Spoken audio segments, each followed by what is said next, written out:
Good morning, everybody. My name is Alex Jordan. I'm the head of the Tools and Methodologies team at the ISF.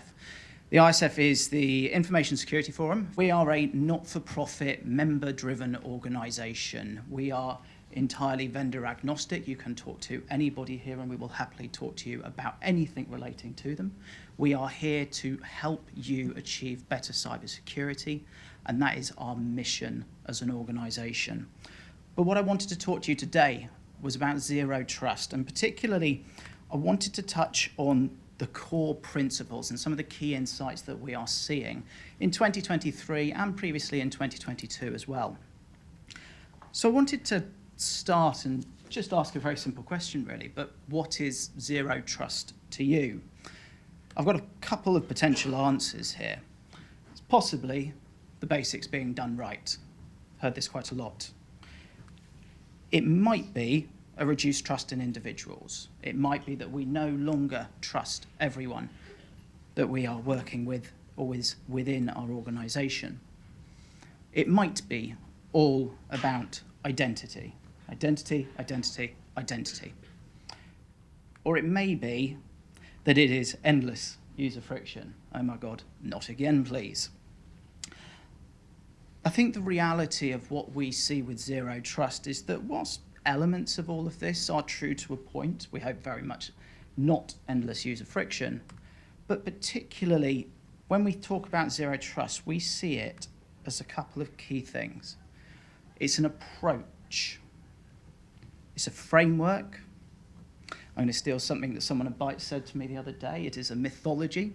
It's something that can be seen but never understood. But what we really look at it as is a security strategy.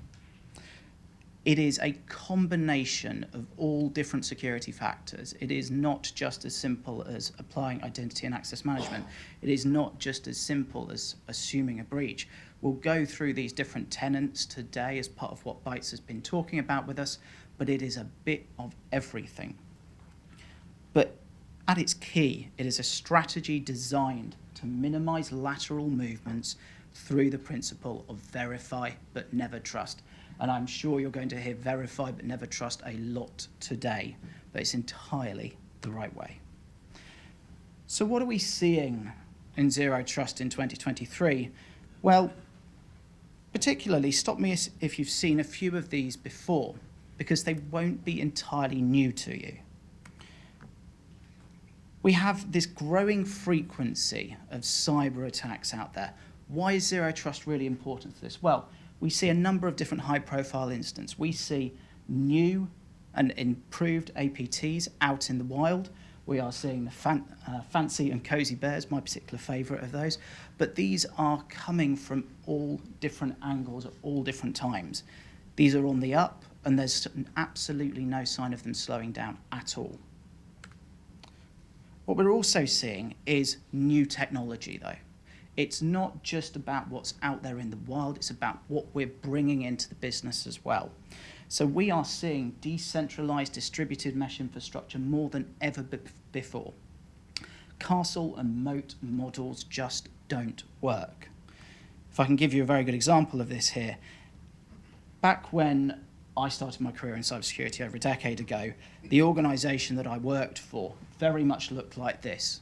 Pretty much everything was done on-prem. You couldn't get out of it. Traditional centralised network. But this is where we're at today. And I'd be willing to bet nearly everybody in this room has a network that now looks a little bit more like this. We've got our home, we've got our public spaces, we've got somewhere outside in the middle of nowhere. You're on a Starlink satellite uplink for all we know. You are in the office. You could be anywhere at any point. And this boundary within the organisations is collapsing. So whilst we've no longer got that castle and moat, what we're also seeing is not just that we're bringing in new technologies, but we are evolving as businesses as well. We are in a period of where innovation, being first to market, is more important for businesses than ever before. What we're seeing is a need to be able to secure those offerings, to be able to secure everything it is that we are doing within the organisation. But the speed at which that organisation is moving is not necessarily the same speed at which the security function is capable of keeping up. So again, we think about zero trust as a solution. And finally, and this is probably one of the single most important things at the moment, is the high level of continuing disruptive events. I think it's fair to say a lot of people were looking at COVID-19 and going, oh, fantastic, that looks like it's kind of out the way, and we're going to be able to move on and get back to normal. Unfortunately, we are living in a new kind of normal now, and the reality is we have all of these large-scale disruptive events, all of which are proving to us that our business models are not quite as robust as we necessarily thought they were. It requires all of this change. It requires these different operating models. It requires these new technologies. And zero trust is something that we are seeing as a particular driver, as a solution to some of these problems. I also want to take you forwards a little bit into the future, not too far. Please don't ask me for lottery numbers. I will not be able to help you on that. But the ISF puts together every year a product referred to as Threat Horizon. What this does is it takes a look at 3 different potential scenarios that may occur. So we're looking at the future of work. And underneath that, we've got 4 different potential scenarios that exist within it. So we're talking about scenarios where everything is outsourced. We're talking about scenarios where we return to the good old days. What does the fake employee potentially look like? What does the rise of the machines look like with AI and ChatGPT? We also look at the future of data, and again, putting in these 4 different scenarios here, and all of these different ways in which data may be manipulated, and particularly what happens if regulation keeps trying to play catch-up. For the record, I think it will keep playing catch-up. I remember writing a thesis back at university of 15 odd years ago around Betamax back in the 1980s. They didn't catch up with value then, and they still haven't caught up with value now. Finally, though, the future of international relations, and I just want to hone in on this for about 1 minute. But particularly here, we're seeing ideologies clashing in the technology world. We are more connected than we've ever been, but there is also a growing sense of nationalism that we are seeing across the geopolitical sphere. And the reality is that nearly every organisation could be caught in the crosshairs in some manner. And again, it's something that we see zero trust being turned to as a solution. This is one of the sort of the doodles that comes out of Threat Horizon every year. If you are an ISF member, you can access this now. If you are not, it will be available in May, I believe is the date.